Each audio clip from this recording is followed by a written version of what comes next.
রাসূলুল্লাহ সাল্লাল্লাহু আলাইহি ওয়াসাল্লাম বলেন, ইন্নাল্লাহা কাতাবা আলা ইবনি আদম হাজ্জাহু মিনাজ জিনা আদরাকা যালিকা লা মাহালা। নিশ্চয় আল্লাহ তাআলা আদম সন্তানকে জিনার পরীক্ষা দ্বারা পরীক্ষা করবেন। ফাজিনাল আইনি আন নজরু, চোখের জিনা হলো দেখা। ওয়া জিনাল লিসান আল মানতিক, মুখের জিনা কথা বলা। ওয়ান নাফসু তামান্না ওয়া তাশতাহি, অন্তরের জিনা কল্পনা করা। যাকে সরাসরি দেখা হারাম তাকে মোবাইলে দেখা হারাম, নাটকে সিনেমায় দেখা হারাম, ভিডিও কলে দেখা হারাম। যাকে সরাসরি দেখলে চোখের জিনা হয় তাকে মোবাইলে দেখলেও চোখের জিনা হবে। এই জন্য জিনা এখন সহজ। শুধু কি তাই, যারা জিনাকে পেশা হিসাবে নিয়েছে তারা এখন এদেশে শ্রমিক হিসাবেও আইন পাশ করার জন্য চেষ্টা চালাচ্ছে। আল্লাহ আমাদের এই দেশকে সকল ধরনের ষড়যন্ত্র থেকে হেফাজত করেন। জিনা এখন সহজ, প্রত্যেকের পকেটে পকেটে জিনার উপকরণ থাকে। আল্লাহ যাদেরকে হেফাজত করে তো তারা হেফাজত থাকলো। অনেক মানুষ আছে যারা রাস্তাঘাটে ঘুণা করে না, কিন্তু তারা পর্দার আড়ালে সেই পকেটের ওই যান্ত্রিক যন্ত্রণা দিয়ে ঠিকই চোখের গুনাহের মধ্যে লিপ্ত হয়ে যায়। রাসূলুল্লাহ সাল্লাল্লাহু আলাইহি ওয়াসাল্লাম বলেন, লা আ'লামান্না আকওয়ামান মিন উম্মতি ইয়াতুনা ইয়াওমাল কিয়ামাতি বিহাসানাতিন আমসালি জিবালি তিহামা। আমি আমার উম্মতের এমন এক দলকে জানি যারা কিয়ামতের ময়দানে তিহামার শুভ্র পাহাড়ের মতো বিশাল বড় আমলের স্তূপ নিয়ে উপস্থিত হবে।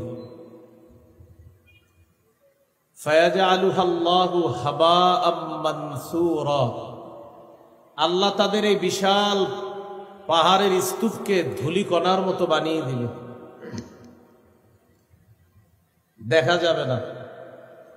সাহাবায়ে কেরাম বললেন, সিফহুম লানা, হুজুর তারা কারা, তাদের পরিচয় আমাদের কাছে আপনি একটু বলে দেন।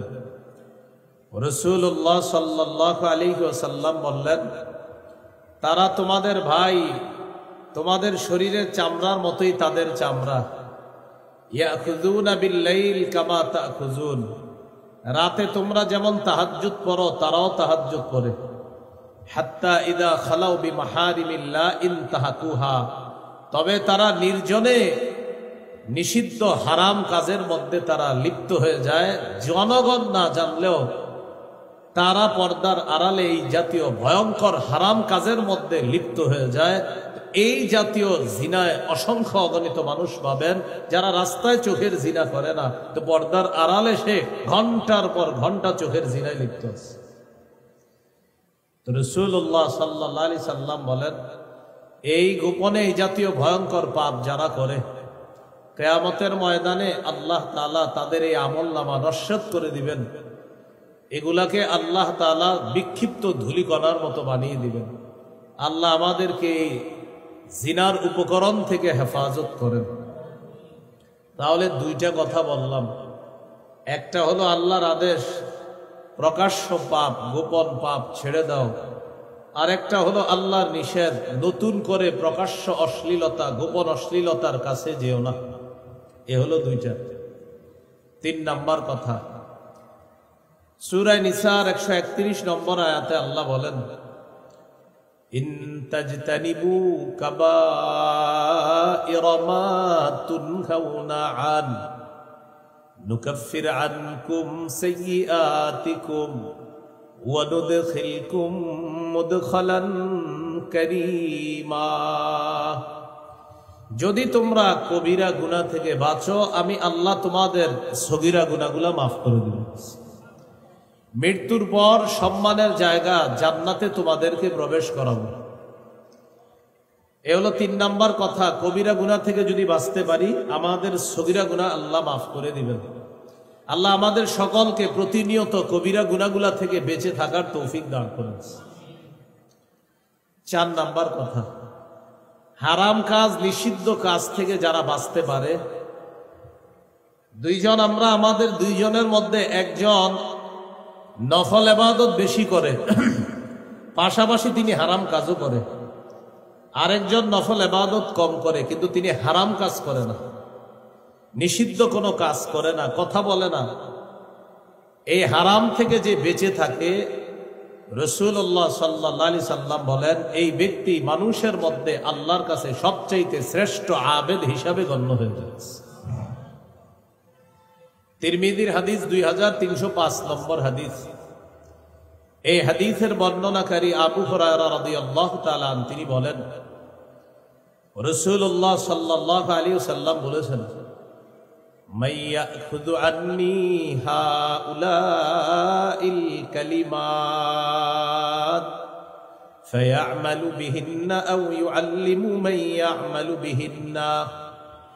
তোমাদের মধ্যে কে আছো যে আমার এই কথাগুলা শুনবা, গ্রহণ করবা, নিজে আমল করবা, অন্যদেরকে শিখিয়ে দিবা যারা আমল করবে। হাদিসটি আমি আবার বলছি, রাসূলুল্লাহ সাল্লাল্লাহু আলাইহি সাল্লাম একদিন বললেন, তোমাদের মধ্যে কে আছে এমন, আমি এখন কিছু কথা বলবো, এই কথাগুলা সে গ্রহণ করবে, নিজে আমল করবে, অন্যকে শিখিয়ে দিবে যারা আমল করবে, এমন কে আছে?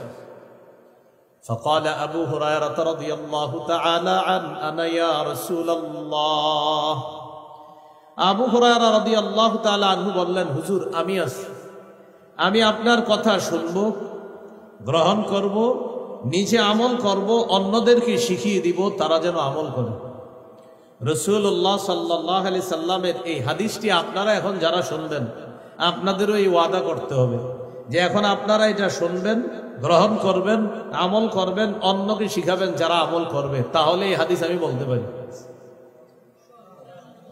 কারণ এই হাদিস বলার আগে শর্ত হলো এটা যে শ্রোতা ওয়াদা করবে যে আমি সবগুলা শুনবো, শোনার পর নিজে আমল করব, অন্যকে শিখাবো তারা যেন আমল করবে। তাহলে আমরা ইনশাল্লাহ আশাবাদী আমরা আমল করব। তো কোন সাহাবী রাজি হয়ে গেলেন কথা গ্রহণ করার জন্য? আবু হুরায়রা রাদিয়াল্লাহু। রাসূলুল্লাহ সাল্লাল্লাহু আলাইহি সাল্লামের এক আজীব ছাত্র আবু হুরায়রা রাদিয়াল্লাহু তাআলা মাত্র 3 বছর আল্লাহ রাসূল সাল্লাল্লাহু আলাইহি সাল্লামকে পেয়েছেন। এই 3 বছরে আল্লাহ রাসূলের এত বেশি সোহবত লাভ করেছেন, সান্নিধ্য লাভ করেছেন। 3 বছর ছাত্র হিসাবে আল্লাহ রাসূলের ছাত্রদের মধ্যে শ্রেষ্ঠ ছাত্রদের একজনের মর্যাদা তিনি লাভ করেছেন। কয় বছর মাত্র? তাহলে ওনার চেয়ে বড় বড় কত সাহাবী আরো কত বছর নবীজির পেয়েছিলেন, তিনি 3 বছর আল্লাহ রাসূলের ছাত্র ছিলেন। শুরুর দিকে তার মেধা অতটা শার্প ছিল না। আবু হুরায়রা রাদিয়াল্লাহু তাআলা আনহু এই হাদিসটা বলার পরে আপনাদেরকে ওইটা শোনাইতেছি যেটাতে নবী বলছে কে আছে আমার কথা গ্রহণ করবে, এটা শোনাইতেছি। এর আগে আরেকটা হাদিস শোনাই, বুখারীর বর্ণনা 119 নম্বর হাদিস। আবু হুরায়রা রাদিয়াল্লাহু তাআলা একদিন রাসূলুল্লাহ সাল্লাল্লাহু আলাইহি সাল্লামকে বললেন, সামি'তু মিনকা হাদিসান কাসীরা ফাআনসা। হুজুর আমি আপনার কাছ থেকে অনেক হাদিস শুনি, কিন্তু হাদিসগুলো আমি ভুলে যাই। فقال رسول الله صلى الله عليه وسلم ابسط رداءك। রাসূলুল্লাহ সাল্লাল্লাহু আলাইহি সাল্লাম বললেন, তুমি তোমার চাদরটা বিছিয়ে দাও। ফাবাসাততুহু, আমি আমার চাদরটা বিছিয়ে দিলাম। চাদর বিছানোর পর রাসূলুল্লাহ সাল্লাল্লাহু আলাইহি সাল্লাম গরফা বিয়াদাই, চাদরের মধ্যে এইভাবে 2 হাত দিয়ে কি যেন ঢাইলা দিলেন। হাত কিন্তু ফাঁকা, এরকম করলেন চাদরে। এবার নবী বললেন, আবু হুরায়রা চাদরটা পেঁচাও। সাহাবী আবু হুরায়রা রাদিয়াল্লাহু তাআলা চাদর পেঁচাইলেন। চাদর পেঁচানোর পর রাসূলুল্লাহ সাল্লাল্লাহু আলাইহি সাল্লাম বললেন, চাদর নিজের সাথে লাগাও। আবু হুরায়রা রাদিয়াল্লাহু তাআলা ওই চাদরটা নিজের সাথে লাগাইলেন। তিনি বলেন, ফাযামামতুহু, আমি চাদরটা আমার সাথে লাগাইলাম, ইলা সাদরি, আমার বুকের সাথে। বুকের সাথে এই শব্দটা সরাসরি হাদিসে নাই। বুখারী যারা পড়েন বা পড়ান, বাইনাস সাতরাইন, 2 দাগের মাঝখানে ছোট্ট করে লেখা আছে, ফাযামামতুহু ইলা সাদরি, আমি চাদরটা আমার বুকের সাথে মিলাইলাম। ফামা নাসিতু শাইআন বা'দা, চাদর বুকের সাথে মিলানোর পর আমি যা শুনি আমার জীবনে আর কখনো ভুলি না, আমি সব মুখস্থ রাখি। তো এই সাহাবী বললেন, হুজুর আমি আসি। فأخذ بيدي وعد خمسا। আবু হুরায়রা রাদিয়াল্লাহু তাআলা আনহু বলেন, রাসূলুল্লাহ সাল্লাল্লাহু আলাইহি সাল্লাম আমার হাত ধরলেন, গুনে গুনে 5টা জিনিস আমাকে শিখাইলেন। 1 নাম্বার, ইত্তাকিল মাহারিমা তাকুন আ'বাদান নাস। হারাম থেকে তুমি বাঁচো, হারাম কর্ম থেকে বাঁচো, হারাম কাজ থেকে বাঁচো, হারাম কথা থেকে বাঁচো, হারাম খাদ্য থেকে বাঁচো। হারাম কাজ থেকে বাঁচো, যত ধরনের অশ্লীল কাজ, গুনাহের কাজ, এইগুলা থেকে বাঁচা। হারাম খাদ্য থেকে বাঁচা, সুদ খাওয়া থেকে বাঁচা, ঘুষ খাওয়া থেকে বাঁচা, হারাম কথা থেকে বাঁচা, মিথ্যা কথা থেকে বাঁচা। রাসূলুল্লাহ সাল্লাল্লাহু আলাইহি সাল্লাম বলেন, তুমি হারাম থেকে বাঁচো, মানুষের মধ্যে সবচাইতে শ্রেষ্ঠ আবেদ হয়ে যাবা, আল্লাহর শ্রেষ্ঠ ইবাদত গুজার বান্দা হয়ে যাবে। হারাম থেকে বাঁচা। আমি এখানে যারা আছেন আপনাদেরকে যদি বলি, কারা কারা আগামী 24 ঘন্টায় 100 রাকাত নফল নামাজ পড়ে একটা মোটর সাইকেল উপহার নেবেন? আশা করি সবার হাত উঠবে যে 24 ঘন্টায় 100 রাকাত নফল নামাজ পড়া এটা কোনো ব্যাপার না। মোটর সাইকেল যারা চালাইতে পারে না ওরাও হাত তুলবে, সাইকেলটা পুরস্কার পেয়ে বিক্রি করে দিবে, সমস্যা নেই। সাথে সাথে যদি আমি বলি আগামী 24 ঘন্টা একটা গুনাও কেউ করবেন না, একটা সগীরা গুনাহ কবিরা গুনাও কেউ করবেন না, আনফরচুনেটলি সবার হাতগুলা উঠবে না। কারণ হাত উঠানোর আগেই যখন টেনশনে আসবে, আমি যে সুদের সাথে জড়িয়ে আছি, আমি হাতটা উঠাই কিভাবে। আরেকজন হাত উঠানোর আগে চিন্তা আসবে, আগামীকালই তো অমুকের সাথে জমি ব্যাপারে একটা লেনদেন করবো, সেখানে আমি একটা ধান্দামি করে 2-4 লাখ টাকা খামু, এটা তো আগামীকালই করবো, তো আমি কেমনে হাত তুলবো। এইভাবে অনেকগুলো হাত উঠবে না কেন? প্রত্যেকের টেনশনে এসে যাবে যে আমি যদিও 5 ওয়াক্ত নামাজ পড়ি, আমি ইবাদত বন্দেগী করি, কিন্তু আমি তো অসংখ্য অগণিত পাপের মধ্যে অলরেডি জড়িয়ে আছি, আমি কিভাবে হাত তুলবো যে 24 ঘন্টা গুনাহ করবো না। তাহলে 24 ঘন্টা নফল ইবাদত কেউ করবে, হাজারো মানুষের হাত উঠে যাবে। আর যদি বলেন 24 ঘন্টা গুনাহমুক্ত থাকতে হবে, তাহলে দেখবেন অসংখ্য অগণিত হাত উঠতে কষ্ট হচ্ছে। কারণ এই লোক সুদ খায়, এই লোক ঘুষ খায়, এই লোক অন্যায়ের মধ্যে জড়িয়ে আছে, কিভাবে হাতটা উঠাবে। সারাক্ষণ একটা ইলেকট্রনিক যন্ত্রণার মাধ্যমে একটু পর পর জানতে অজান্তে স্বেচ্ছায় অনিচ্ছায় গুনাহের মধ্যে লিপ্ত হয়, হাত উঠাইতে বড় মুশকিল হচ্ছে। কারণ তার শিডিউল আছে যে আগামীকাল এই নাটক সিনেমাগুলা দেখবে, হাতটা উঠাবে কিভাবে বলে। এই জন্য হাত উঠানো বড় মুশকিল যে গুনাহ করব না। রাসূলুল্লাহ সাল্লাল্লাহু আলাইহি সাল্লাম বলেন, ইত্তাকিল মাহারিমা তাকুন আ'বাদান নাস। হারাম থেকে বাঁচো, মানুষের মধ্যে সবচাইতে শ্রেষ্ঠ আবেদ হয়ে যাবা। কারণ হারাম থেকে বাঁচা বড় কঠিন, বড় মুশকিল। আর কেউ যদি এই মুশকিল কাজটা করতে পারে, আল্লাহর খাতায় সে শ্রেষ্ঠ আবেদ হিসাবে গণ্য হবে।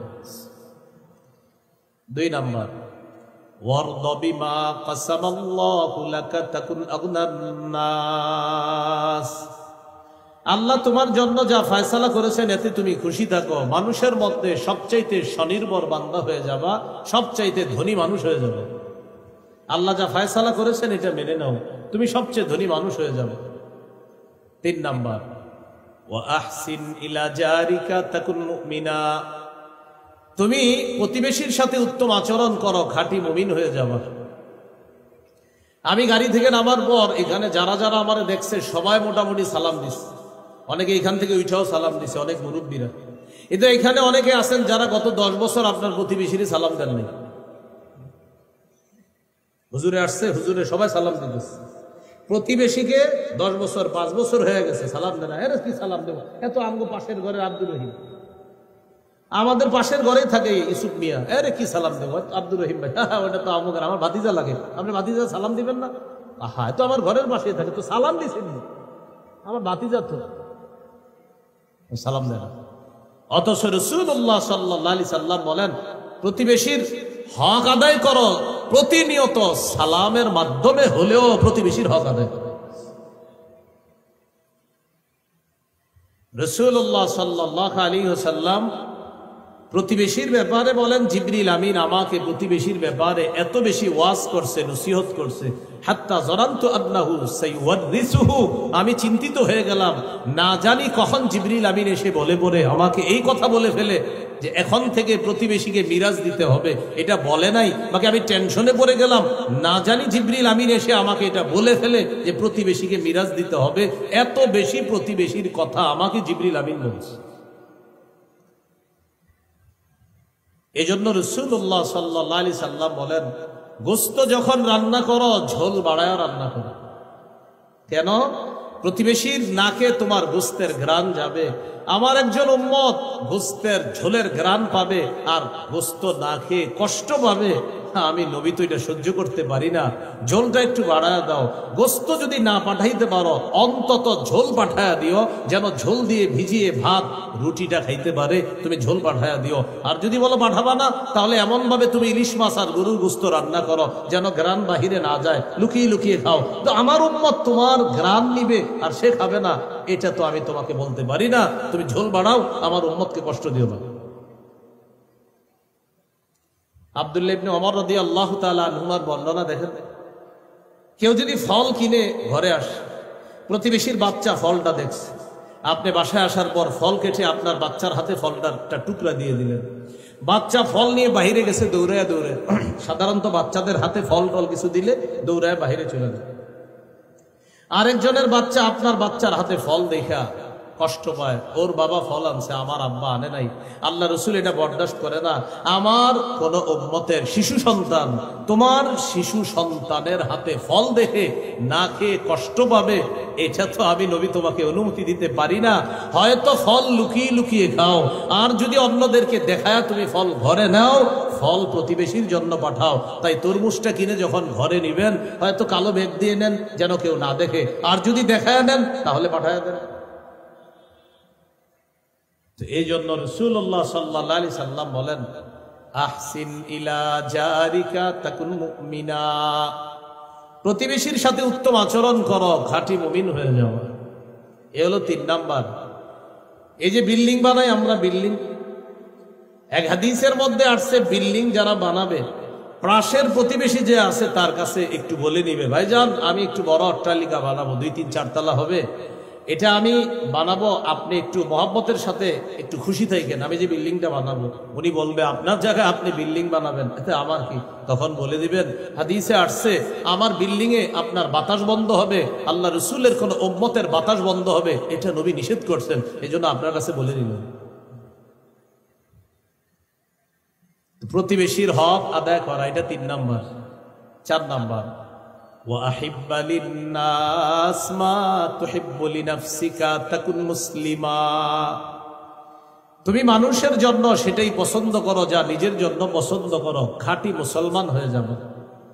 তুমি নিজের জন্য যা পছন্দ করো, মানুষের জন্য তা পছন্দ করো, খাঁটি মুসলমান হয়ে যাবে। আপনি রাস্তা দিয়ে হাঁটতেছেন, হাঁটতে হাঁটতে হঠাৎ একটা কলার সিল্কা আপনার পায়ে লাগলো, আপনি পিছলে পড়ে গেলেন, উপরে তাকায় দেখেন একটা জানালা খোলা, আপনার মাথায় আসলো নিশ্চিত এই জানালা থেকে কেউ কলা খেয়ে সিল্কাটা রাস্তায় ফেলেছে।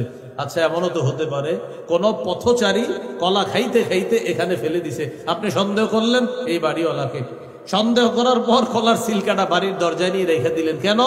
এই বাসার কয়েকজন এটার মধ্যে পিছল খাক, তারপর বুঝুক যে কলার সিল্কার মধ্যে পিছলে পড়ে যাওয়াটা কতটা কষ্টকর। আল্লাহ রসুলের হাদিস দ্বারা বোঝা যায় আপনি মুসলমানের পরিচয় দিলেন না এই কাজটা করে। পায়ের মধ্যে ইটের টুকরা লাগছে, ছাদে তাকায় দেখে এক বাসায় কাজ হইতেছে, টেনশন, এই বাসার থেকে ইটের টুকরাটা পড়ছে, আচ্ছা আমার পায়ে পড়ছে না, এখন ইটের টুকরা সুন্দর মতো নিয়ে দরজায় রেখে দিচ্ছে যেন ওই বাড়ির মানুষগুলার পায়ের মধ্যে ইটের টুকরা বিদ্ধ হয়ে তারা কষ্ট পায়। অথচ রাসূলুল্লাহ সাল্লাল্লাহু আলাইহি সাল্লাম বলেন, সহিহ বুখারীর বর্ণনা, কোন মুসলমান রাস্তা থেকে কষ্টদায়ক বস্তু যদি এই নিয়তে সরিয়ে দেয়, আমার কোন মুসলমান ভাই বোন যেন কষ্ট না পায়, গফারাল্লাহু লাহু মা তাকদ্দামা মিন যামবি, আল্লাহ তার আগের সব গুনাহ মাফ করে দেন। তো 4 নাম্বার, ওয়া আহিব্বা লিন-নাস মা তুহিব্বু লিনাফসিকা তাকুন মুসলিমা, নিজের জন্য যা পছন্দ করো মানুষের জন্য সেটা পছন্দ করবা, খাঁটি মুসলমান হয়ে যাবা। 5 নাম্বার, ওয়ালা তুকসিরিদ দিহকা ফাইন্না কাসরাতাদ দিহকি তুমিতুল কলবা। বেশি হাসবা না, বেশি হাসি অন্তরকে মৃত বানিয়ে দেয়। আমি 5টা আবার বলি আপনাদেরকে। 1 নাম্বার, হারাম থেকে বাঁচো, শ্রেষ্ঠ আবেদ হয়ে যাবা। 2 নাম্বার, আল্লাহ তোমার জন্য যা ফয়সালা করেছেন, বরাদ্দ করেছেন, খুশি থাকো, শ্রেষ্ঠ ধনী হয়ে যাবা। 3 নাম্বার, প্রতিবেশীর সাথে উত্তম আচরণ করো, খাঁটি মুমিন হয়ে যাবা। 4 নাম্বার, নিজের জন্য যা পছন্দ করো অপরের জন্য সেটা পছন্দ করবা, খাঁটি মুসলমান হয়ে যাবা। 5 নাম্বার, বেশি হাসবা না, বেশি হাসি অন্তর মৃত বানিয়ে দেয়। আল্লাহ আমাদেরকে এই গুরুত্বপূর্ণ 5টা নসিহত আমরা গ্রহণ করে যেন আমল করতে পারি, আল্লাহ তৌফিক দান করেন। এগুলো আজকের 4 নাম্বার আলোচনা। আমি আবার বলছি, 1 নাম্বার, আল্লাহর হুকুম, নগদ পাপগুলা ছেড়ে দাও। 2 নাম্বার, আল্লাহর নিষেধ, নতুন করে পাপের কাছে যেও না। 3 নাম্বার, কবিরা গুনাহ ছেড়ে দাও, আমি আল্লাহ সগীরা গুনাহ মাফ করব। 4 নাম্বার, রাসূল সাল্লাল্লাহু আলাইহি সাল্লাম বলেন, হারাম থেকে বাঁচো, আল্লাহর শ্রেষ্ঠ আবেদ হয়ে যাবা। আল্লাহ আমাদেরকে সমস্ত প্রকার হারাম থেকে বাঁচার তৌফিক দান করেন। 5 নাম্বার গুরুত্বপূর্ণ কথা, এটা আমার সাথে একটু বলেন। কখনো কোন পাপ হয়ে গেলে সবার কাছে বলে বেড়াবো না, প্রয়োজনে কোন আল্লাহওয়ালা বুজুর্গের কাছে বলবো, আত্মশুদ্ধির জন্য। সবার কাছে বলবো না। আপনার একটা পাপ হয় কিন্তু এটা আপনি ছাড়তে পারেন না, প্রয়োজনে কোন আল্লাহওয়ালা বুজুর্গের কাছে বলতে পারেন। যেমন আজকের সভাপতি হুজুর, আল্লাহ তাআলা হযরতের ছায়া আমাদের উপর আরো দীর্ঘায়িত করেন। হুজুরকে যেন আমরা আবার আগের মতো দেখতে পাই। হুজুর মঞ্চে বৈশা 2-4টা কথা বললেই আমরা যারা কম বয়সী আমাদের মধ্যেও জোশ আসে। আল্লাহ তাআলা যেন হযরতের ছায়া আমাদের দেশের জন্য আরো অনেক লম্বা করে দেন। তো হুজুরের মতো এই জাতীয় বুজুর্গ যারা আছেন, ওলামায়ে কেরাম, তাদের কাছে আপনি পার্সোনাল কোনো পাপের বিষয় বলতে পারেন, পার্সোনাল ভাবে, সবাইকে না। হুজুর আমার তো একটা পাপ হয়ে যায়, আমি ছাড়তে পারতেছি না, কি করবো? এটা শুধুমাত্র কোন আল্লাহওয়ালা বুজুর্গের কাছে একান্ত ব্যক্তিগতভাবে বলতে পারবেন, সবার কাছে না। যদি সবার কাছে বলে বেড়ান, নবীজি বলেন আমার উম্মতের সকল পাপীকে আল্লাহ মাফ করবে, এটা আমার আশা, তারা তওবা করবে, মাফ করবে। তবে যারা পাপ প্রকাশ করে বলে বেড়ায় তাদেরকে আল্লাহ মাফ করবে না, এটা নবী বললেন। বুখারীর বর্ণনা, قال رسول الله صلى الله عليه وسلم كل امتي معافى الا المجاهرين। রাসূলুল্লাহ সাল্লাল্লাহু আলাইহি সাল্লাম বলেন, আমার উম্মতের সকলকে ক্ষমা করে দেওয়া হবে, তাদেরকে ক্ষমা করা হবে না যারা গুনাহ প্রকাশ করে। এবার আল্লাহ রাসূল বলেন গুনাহ কিভাবে প্রকাশ করে, দেখেন মিলে কিনা। নবী বলেন আমার উম্মতের অনেকে রাতের বেলা পাপ করে, সকাল হওয়ার পর তার এই পাপটার উপরে আল্লাহ একটা পর্দা ফেলে রাখছিলেন। ওয়াকাদ সাতারাহুল্লাহ, আল্লাহ তার এই পাপের উপরে একটা পর্দা ফেলে রাখছেন, রাতে পাপ করছে। এখন সকালবেলা বন্ধুদের কাছে বলে বেড়ায়, আমিলতুল বারিহাতা কাযা ওয়া কাযা, আমি রাতে এই পাপ করছি, নাউজুবিল্লাহ। বন্ধুদের কাছে বলে বেড়ায়, আমি কালকে এই নাটক দেখছি, এই সিনেমা। ফেসবুকে স্ট্যাটাস দেয়, এই নাটকটার আমার এই অভিমত। ডিয়ার ফ্রেন্ডস, তোমাদের কি অভিমত? প্রত্যেকে তার অভিমতগুলা ব্যক্ত করো। কি সুন্দর ডিজিটাল পদ্ধতির গুনাহ। নাটক দেখে আবার লিখতেছে যে আমি এটা উপভোগ করলাম, তোমরা কেমন উপভোগ করছো বলো। তখন রাত 3টা-4টার দিকে একটা স্ট্যাটাস দিয়ে ঘুমায়া যায়, ডিয়ার ফ্রেন্ডস আবার তোমাদের সাথে আবার আগামীকাল দেখা হবে, এটা বলে দেয় সিও টুমরো ইত্যাদি একটা দিয়ে লিখে দিবি, কালকে দেখা হবে, আবার দেখা হচ্ছে। হযরত বিশাল বড় এক পোস্ট দিয়ে দিবে, 3টা-4টার দিকে পোস্ট দিয়ে। আমরা যারা ইসলামী মাইন্ডের আমাদেরকে নসিহত করে, হুজুররা যদি এইভাবে চলে তাহলে আশা করি ইসলামী হুকুমত কায়েম হবে। এরকম একটা স্ট্যাটাস দিয়ে 4টা বাজে ঘুমায়া গেছে আর বন্ধুদের কাছে দোয়া চাইছে। ফজরও পড়ে নাই, সকাল 10টার দিকে উঠছে। উনি আমাদেরকে, হুজুরদেরকে ইসলামের রূপরেখা শিখেছে।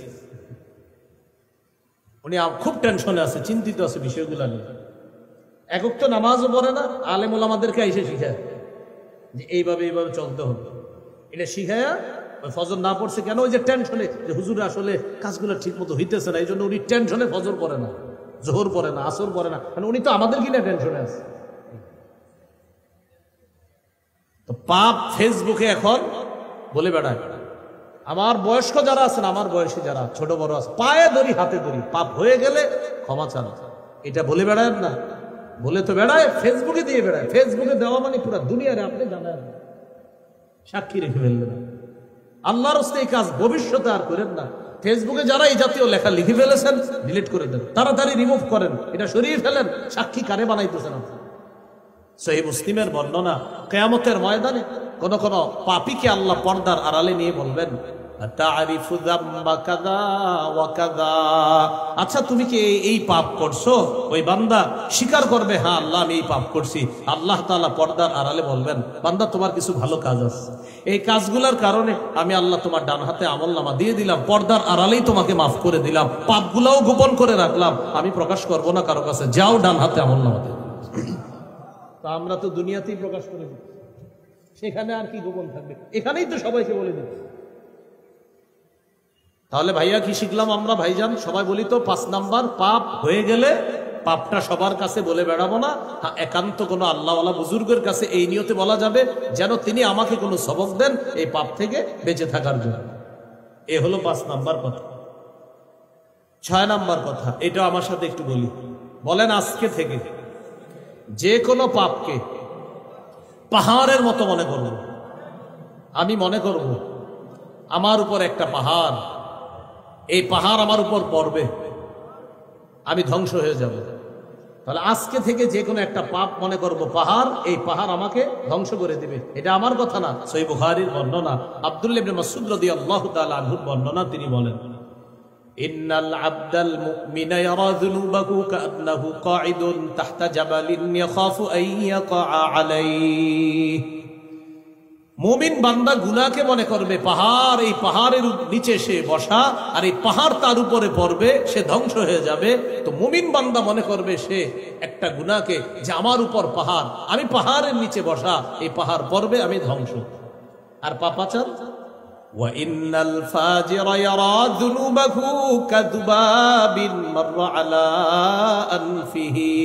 পাপাচার গুনাহকে মনে কর, চোখের পানি ছেড়ে দিয়ে বলতেছে, ভাই আমার গত 10 বছর 15 বছর একুক্ত নামাজ কাজা হয় নাই, আজকে হঠাৎ শয়তানের ধোঁকায় বা কোনো কারণে আমার একুক্ত নামাজ কাজা হয়ে গেছে, এই জন্য আমার মনটা এত খারাপ। ইমানদারের হালাত হবে এমন, তার একুক্ত নামাজ ছুটে দেবে। আর পাপাচারের নামাজের পর নামাজ ছুটবে, বলবেন নামাজ পড়লা না? পড়ি নাই তো কি হয়েছে, কালকে পড়বি। এই ফজর বললি না কেন? কি হয়েছে পড়ি? হ্যাঁ, ফজর পড়ছ না, কালকে পড়বি। কালকেও জিজ্ঞাসা করছেন কি তুই না ফজর পড়বি? পড়ি নাই তো কি হয়েছে, কালকে পড়বি। মানে ইমানদারের কাছে মনে হবে পাহাড়, পাপাচারের কাছে মনে হবে কি মাসি। হয়েছে, পড়ি নেই তো কি হয়েছে, বললে বললাম, না বললে নাই, এরকমটা ভাবছে। ইমানদার গুনাহকে মনে করবে পাহাড়, পাপাচার গুনাহকে মনে করবে মাসি। আপনি দুঃখজনক হলেও সত্য কথা, এমন মুসলমান পাবেন যারা কাছে নামাজের বিষয়টা এমন, মন চাইলে মাঝে মাঝে পড়ি, মন চাইলে মাঝে মাঝে পড়ি না, অর্থাৎ আমার মন চাইলে আমি পড়বো, আমার মন চাইলে আমি পড়বো না, মানে মাসি। আল্লাহ হেফাজত করুন। বলেন, নামাজ কি মন চাইলে পড়া না পড়তেই হবে? আল্লাহ আমাদেরকে কথাগুলা বোঝার তৌফিক দান করেন।